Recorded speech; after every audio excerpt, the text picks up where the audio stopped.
ditimbang-timbang oleh hakim ketika membaca amicus curiae, siapa dari siapa, ini seperti apa, substansinya seperti apa.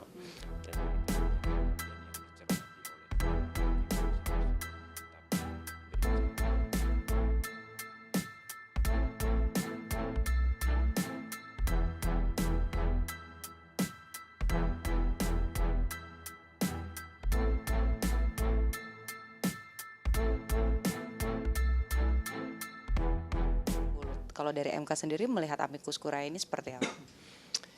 Iya, amicus curiae itu kan penyampaian aspirasi dari sahabat pengadilan gitu. Amicus curiae itu kan sahabat pengadilan yang dengan amicus curiae itu mereka itu merasa punya kepentingan terhadap perkara yang sedang diadili di Mahkamah Konstitusi sebagai pihak sebagai orang-orang yang di luar para pihak di persidangan. Nah, tentu dalam menanggapi itu ya Mahkamah Konstitusi terima saja siapapun yang akan menyerahkan amicus curiae itu kita terima. Ini kan datangnya macam-macam nih, ada yang diantarkan langsung, ada yang melalui mailing room, melalui surat, ada yang melalui email dan seterusnya. Kita sedang rekap semua itu, tapi yang pasti itu semua sudah didistribusikan kepada hakim. Nah, mengenai bagaimana pengaruh amicus curiae itu, ya lagi-lagi itu diserahkan kepada hakim konstitusi gitu ya. Apakah kemudian menganggap amicus curiae itu relevan untuk dipertimbangkan atau tidak, mempengaruhi keyakinan atau tidak, itu kembali kepada masing-masing hakim konstitusi gitu.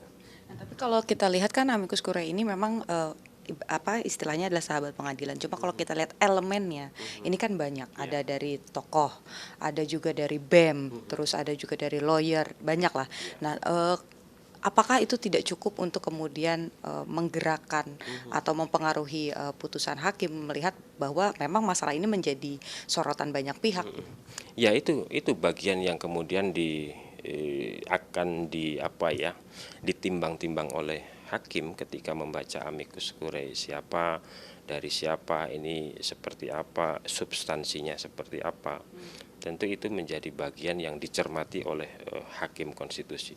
Tapi berbicara bagaimana pengaruh amicus curiae, nah itu lagi-lagi kita tidak bisa memastikan gitu ya, karena itu betul-betul menjadi otoritas bagian dari keyakinan hakim gitu ya. Apakah memang keyakinannya dipengaruhi oleh amicus curiae atau kemudian standingnya itu ya dia sudah punya standing sendiri.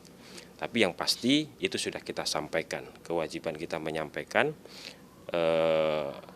amicus curiae itu sudah dibaca, sudah dicermati oleh hakim dalam proses pembahasan perkara ini gitu ya. Dalam perkara-perkara ataupun juga sengketa yang masuk ke MK sebelum-sebelumnya pernah ada putusan yang di dalamnya dipengaruhi oleh amicus curiae? Seingat saya dalam pengujian undang-undang itu ya. Walaupun saya melihat ada amicus curiae yang disebut saja di dalam pertimbangan putusan tetapi tidak sepenuhnya diikuti gitu ya, atau mungkin dipertimbangkan sebagian gitu ya, tidak secara keseluruhan. Tapi dalam konteks pengujian undang-undang. Nah, untuk Pilpres ini sebetulnya fenomena yang relatif baru gitu ya. Karena 2019, 2014, 2009, 2004 itu seingat saya kok nggak ada amicus curiae, apalagi sebanyak sekarang gitu.